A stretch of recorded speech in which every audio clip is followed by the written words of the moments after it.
Hello, welcome back to the show. So in today's video, I'll be talking about when to buy a stock. So in today's video, we'll be covering a few things. We'll be covering when to buy a stock, the Fed actions, as well as some market sentiments in general, and some questions that you guys have left me in the comment section below.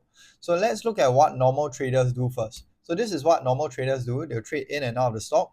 They'll look at the stock almost every second and they'll monitor the stock price every single day.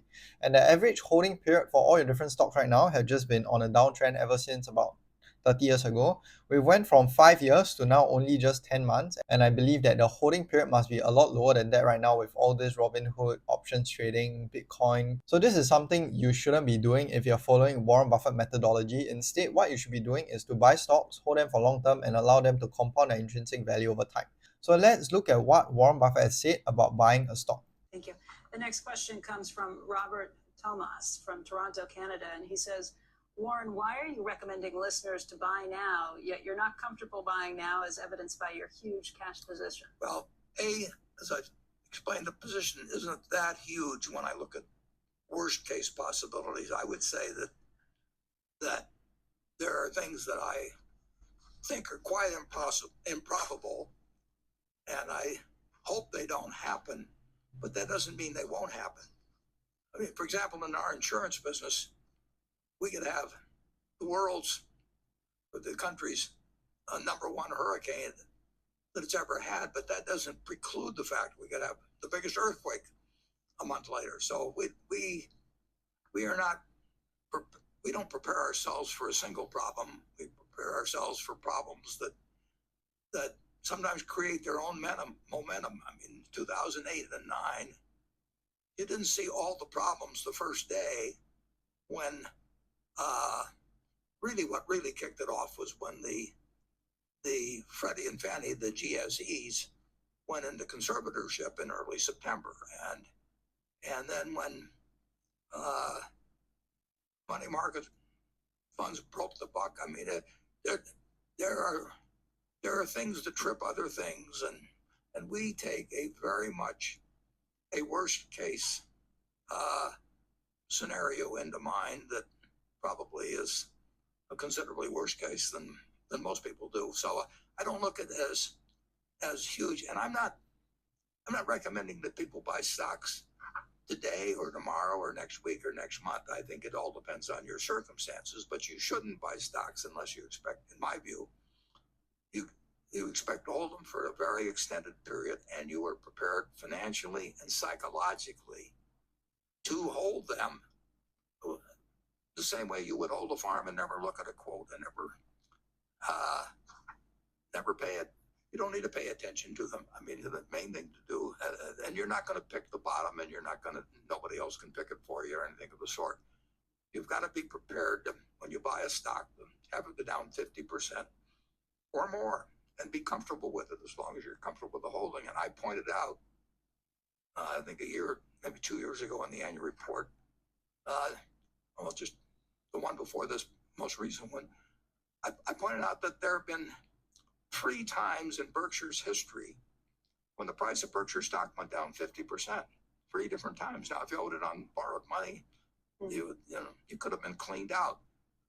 There wasn't anything wrong with Berkshire when those 3 times occurred. But if you're going to look at the price of the stock and think that you have to act because it's doing this or that, or somebody else tells you, well, how can you stay with that when something else is going up? Or anything?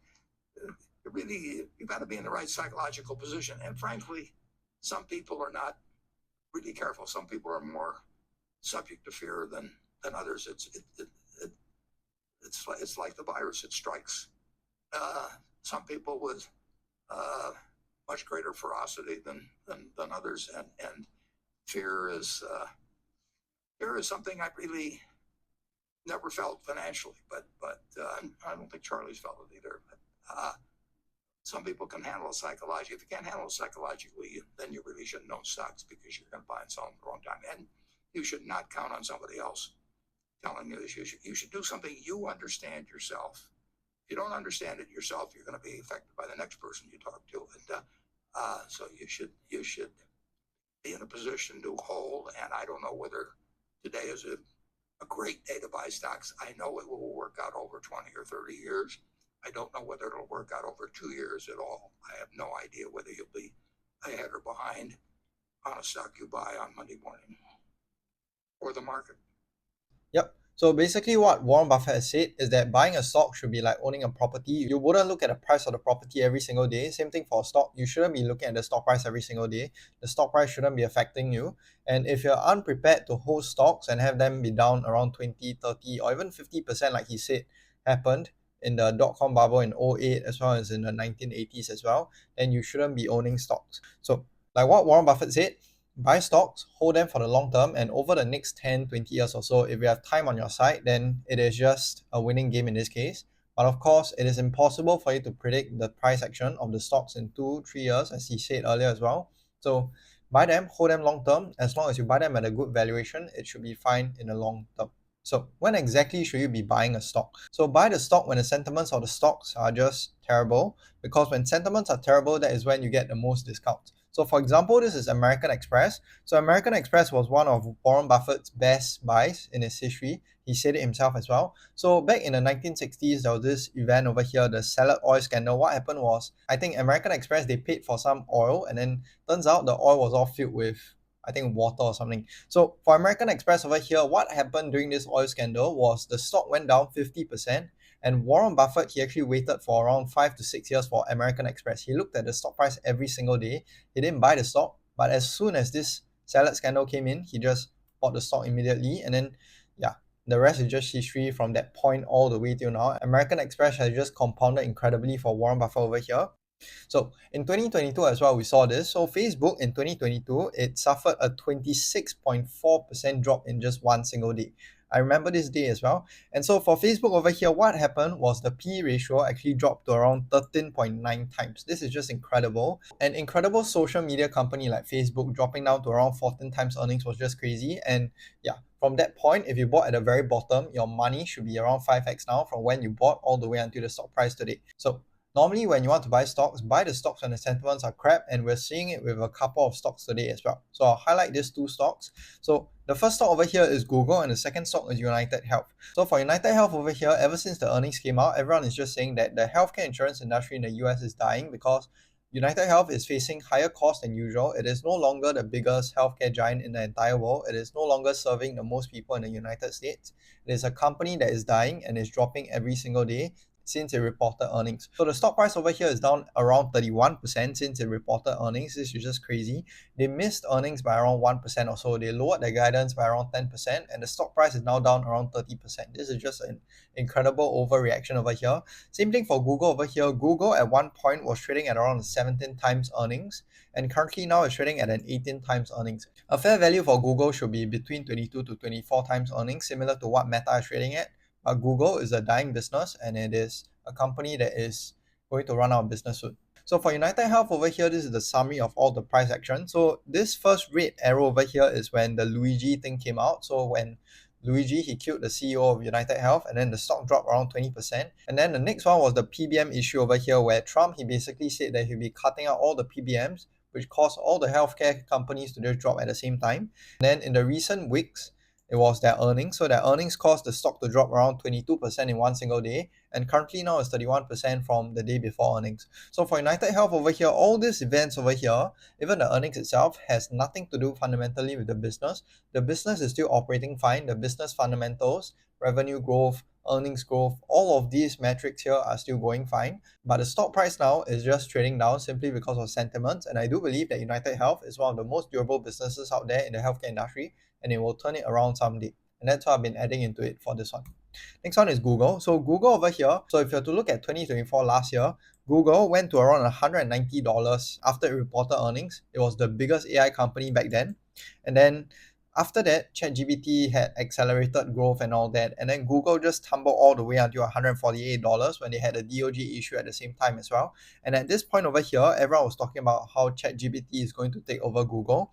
And then at one point, Sundar Pichai, he basically introduced a quantum chip, and then Google just rallied all the way to new highs again. And then at this point, everyone was talking about how Google is a new AI company. And currently now, after the stock price tumbled around 20% or so, everyone is saying that Google is a dying business. It is a company that is being challenged by ChatGPT. So you see how the sentiment changes with all the different price action over here. When the price was up, everyone was talking good about the stock, and then when the price was down, everyone was talking bad about the stock. You should be doing the opposite. You should be buying when the sentiments are crap. So currently, Google is facing a lot of competition apparently from ChatGPT and all the different LLMs, and this is the opportunity for you to buy into the stock right now, similar to what we saw in 2024 as well, and back in 2022 when we saw the tech crash. So for the summary on when to buy the stocks when sentiments are crap. It's tough to buy it when sentiments are terrible, but it is always the best time to enter. So just a month ago when we had the Liberation Day, when a 20% drop and the fear and greed index dropped to around 3, and then the fear index. So just a month ago we had a 20% drop in the S&P 500, and the fear and greed index actually went to around 3 times. And then it was a hard time for you to buy, but those that bought at that point are rewarded today for now. Next portion over here, I'll be talking about what the Fed has been doing over this past few months. So in the last FOMC, they basically said that they'll be transitioning from QT to QE. So they're decreasing the rate at which they're decreasing their balance sheet over time. And once that decrease stops, they will transition back into QE. And then that is when you see your risk asset, they start to run. So this is from this YouTuber over here. He's called Defying Gatekeeper. You guys should check him out. But this is a graphic that he basically came out with. So when the balance sheet is increasing, this is QE. When the balance sheet is decreasing, this is QT. So currently now the Fed is still undergoing QT, and we will slowly transition to QE over the next few months or maybe the next year or so. And currently now as well, the interest rates are high, but we are slowly transitioning to lower interest rate. So when interest rates are high, what happens is your discount rate for all your different stocks is extremely high, and when your discount rate is high for all your different stocks, then it is less favorable for you to go and own all these risk assets. But when interest rates come down, liquidity will flood into the markets and discount rates will come down for all your different stocks as well. Same thing for QE and QT. When QE is high, that means that liquidity can go into the markets to pump out all your stocks. And when QT is high, the liquidity drops. So based on this guy over here, we're currently in between here and here. So buy the B or the C stock. The B or the C stock is the companies that are stable. So basically your Max 7 companies, none of those hype stocks, none of those super defensive stocks as well. And so these are the type of stocks that you want to buy if you're currently looking to buy in this market today. But for me, I'm not trying to shift my portfolio around. I don't want to shift and sell my stocks every now and then. I want to hold them long term and just let them compound over time. So I won't be doing this, but this is an interesting investment strategy that I found from his YouTube channel over here. So the market sentiments now are bullish already. So just a month ago, we were at extreme fear at around 3. Now we're at around 58. That is incredible. And the markets have rallied around 12% from its lows already. So this is what Warren Buffett did recently. So in fact, in Q1, when we had a dip, when we had Liberation Day, I don't think Warren Buffett bought a lot of stocks. He currently still has 27% of his net assets in cash, and he hasn't bought much. He has been net selling for almost 2 years now. So market valuations are still high. If you have to look at the S&P 500 forward earnings, it is currently now still trading at around 19 to 20 times forward earnings. That is still historically on the high end. The average over the past 30 years or so is at 16 times. And the current S&P 500 valuation is still at around 24 times. That is still high historically as well. So Warren Buffett is not buying because he sees opportunities ahead of him. He doesn't see so much opportunity in the market. He sees more opportunities in your treasuries. Because for S&P 500, the earnings yield right now is at around a 4%, whereas your bonds, your 10-year bonds, they are at around a 4.3%. So Warren Buffett sees more values right there. That's why he's pumping money into treasuries, not so much the actual stocks himself. Last portion I'll be covering is some questions that you guys have left me over here. So the first guy over here, he said, what are your thoughts on Duolingo? So Duolingo is a company that I wanted to cover in yesterday's video. Duolingo is an incredibly high growth business. It is becoming like a culture now. You're seeing all the kids using it to learn different languages, different math sums and all that. And for me, I think Duolingo, the problem with the business is simply just the valuation. So the stock right now is currently trading at around 200 times earnings. And although the revenue growth is incredible, they grew revenues by around 35 to 40% in just the last quarter alone. I think this company is simply too risky for me right now. It is a company that is still in the growth phase and it is not slowly maturing yet. I like to buy stocks when they're in the maturity phase, when they can do buybacks, when they can give out dividends also. That is normally the phase where you get most predictable returns. Because Duolingo could be a company that just goes bust like all your different other social media platforms as well. Next one. Novo Nordisk IP is ending in 2026. Generics will be out soon. So I do believe that Novo Nordisk, their IP is ending in 2026 in China alone.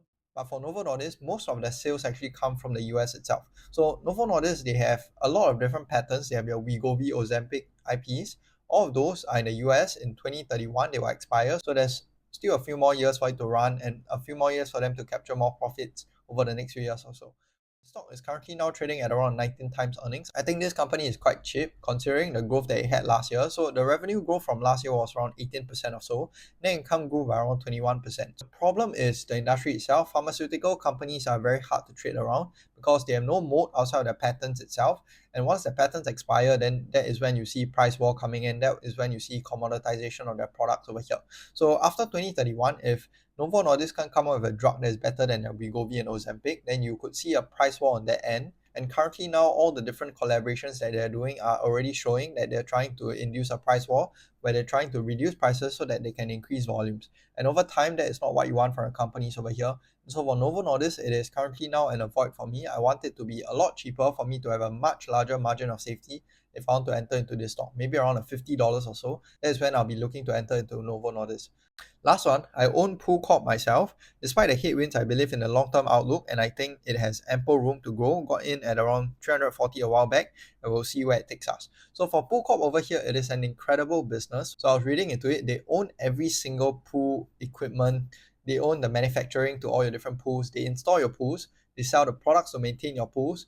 They have software to manage the pools as well. So they own the entire ecosystem of pools in the US. But the problem with Pool Corp is there are too many different factors affecting the business itself. And currently, because the growth is slow, that's why everyone is questioning the growth itself. So for Pool Corp, you have to take into account a lot of things, like for example, your housing startups, your housing prices. Because when housing prices are high, less people buy houses. And when less people buy houses, then less pools are installed. Same thing for when interest rates are high. When interest rates are high, less people will go and install pools because pools are normally seller financed, where people pay installments over time. So for Pool Corp over here, there's a lot of headwinds for this business. This business is slightly under earning what it has historically earned. And I'm really interested in this one. I've been looking into this one. Warren Buffett bought into this company a few months back, and that was what sparked the interest over here. So for Pool Corp, I'll be digging into this one a lot more. Hopefully, I can build up conviction in this stock and buy my first chunk of this stock over the next few months or so. Hopefully, you guys have found this one useful and invest safe.